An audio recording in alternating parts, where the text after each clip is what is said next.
Hello and welcome everyone. We're moving into section 8 of part 2 of the workbook A Course in Miracles. So our section today that we're going to be reading and getting more in depth for our next 10 lessons is what is the real world? So let's get into that right now.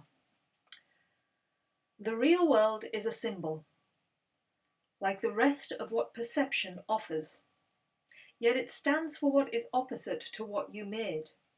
Your world is seen through eyes of fear and brings the witnesses of terror to your mind. The real world cannot be perceived except through eyes forgiveness blesses, so they see a world where terror is impossible and witnesses to fear cannot be found. The real world holds a counterpart for each unhappy thought reflected in your world, a sure correction for the sights of fear and sounds of battle which your world contains. The real world shows a world seen differently, through quiet eyes, with a mind at peace. Nothing but rest is there. There is no cries of pain and sorrow heard, for nothing there remains outside forgiveness. And the sights are gentle. Only happy sights and sounds can reach the mind that has forgiven itself. What need has such a mind for thoughts of death, attack and murder? What can it perceive surrounding it but safety, love and joy? What is there it would choose to be condemned, and what is there that it would judge against? The world it sees arises from a mind at peace within itself. No danger lurks in anything it sees, for it is kind, and only kindness does it look upon. The real world is the symbol that the dream of sin and guilt is over, and God's sons and daughters no longer sleep. Their waking eyes perceive the sure reflection of their Father's love, the certain promise that they are redeemed. The real world signifies the end of time, for its perception makes time purposeless. The Holy Spirit has no need of time when it has served his purpose. Now he waits but that one instant more for God to take his final step, and time has disappeared, taking perception with it as it goes, and leaving but the truth to be itself. That instant is our goal, for it contains the memory of God, and as we look upon a world forgiven, it is he who calls to us and comes to take us home, reminding us of our identity, which our forgiveness has restored to us. So that's what the real world is. Beautifully, bliss. It's a mind that has forgiven itself. That really resonates for me, a mind forgiving itself. You know, it's like the mind is busy, and it's like we can't keep, when we beat up on it, it just carries on. When we're loving to something, it's like it has no more force or pull on us. We just allow it to be. And in that allowing, it dissolves.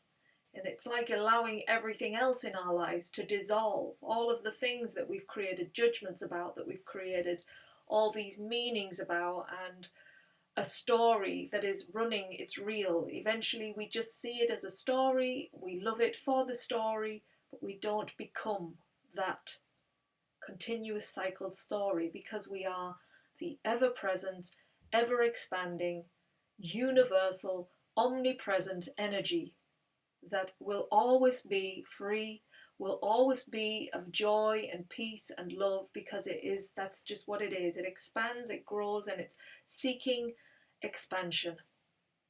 And in the heart of all of us, that's what we seek. We want to expand, we want to grow. And it's when we get so locked into the body, the vessel, we feel trapped and we need it to go certain ways. And of course it's going to feel trapped, because it's not who we are. We can't force something to be what it is not. You know, it's just a vessel to get you to experience this world as a joyous place. It's like travel around with it. You just jump into the body, have a ride with it for a while, you know, see where you could drive it and have some fun. And just look at the other bodies in the same way. They're all driving in the world, and it's like realize that we are not the bodies that we are moving around in this world. We are the energy behind it, the energy that is just moving through life and that moves through everything in the world. And then the real world becomes this place of just awareness and just kindness and love and happiness. And we see things with excitement, we see things with joy, we see things as brand new. We don't put on layers of past, we don't project any future things onto them because of the past. We just start seeing the world for what it really is, for it in the moment. And there is no time, because when time exists, there's a past and there's a future, and those two things are illusions. They never exist. The only thing that exists is now, and therefore time does not exist. So time dissolves, and we start becoming more and more quiet, excuse me, and present. Maybe that's my voice saying, okay, enough said.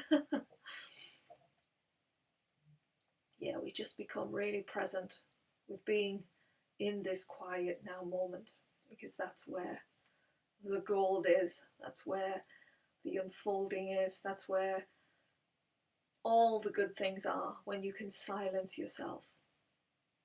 That's the task. It doesn't seem difficult, does it, just to be silent, but how often are you really silent? How often do you really give yourself that blissful time in the world where you just don't say anything? You just become very still, very present. It's a totally different experience. So let us move on to our lesson today that goes with this section 8, and the lesson is lesson 291. This is a day of stillness and of peace. Christ's vision looks through me today.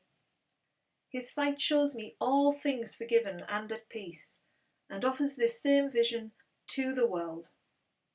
And I accept this vision in its name, both for myself and for the world as well.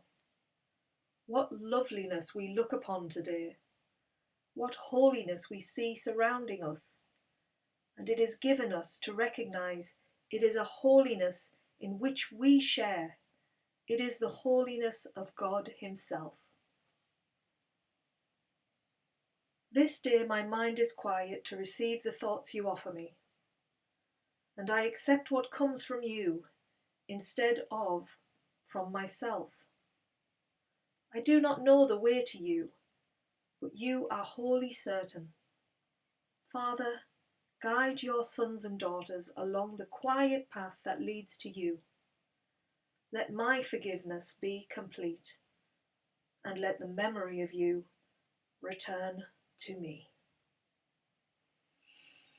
So keep the statement with you. This is a day of stillness and of peace. So that quiet stillness is what we are aiming for today.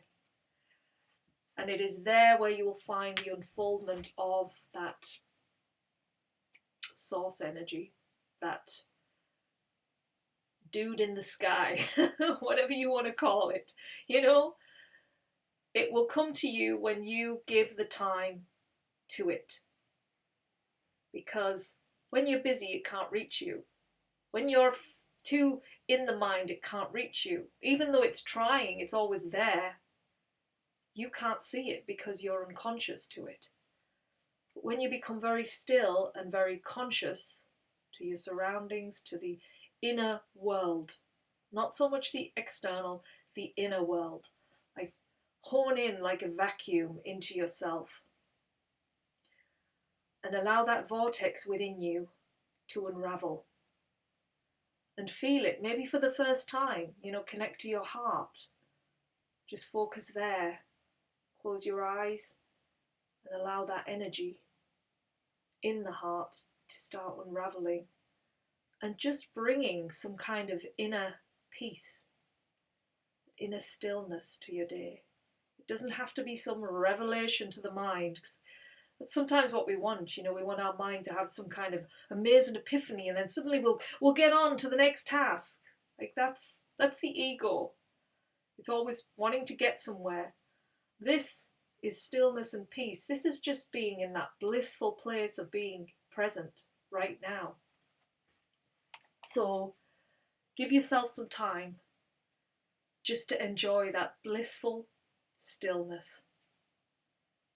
And the more you can do that, the more you'll see how much happiness really resides within you, that you don't need to go seeking and searching outside of yourself because it's all already inside of you. And when you get to that place, that is bliss, that is presence, that is a place where you can just smile and you can see everything around you for what it truly is. Nothing has to be labelled or given anything. You just allow. An allowance, a surrender, and a total still presence. So go for that at some point in your day today. Give yourself some time. Think, okay, right, where can I put in my day today some pockets of stillness and peace? Could it be on my break? I have 5-10 minute break. I'm going to stop. I'm going to go into the stillness, go maybe in my car, go to a room, wherever, out in the park, wherever is somewhere quiet, and give yourself 5 to 10 minutes of just that pure stillness. And then maybe later on in the day, do the same. Give yourself the time. You deserve it. We all deserve that peace. And it's there for us always. So step into that today. Have a beautiful, blissful day. Practice, practice, practice.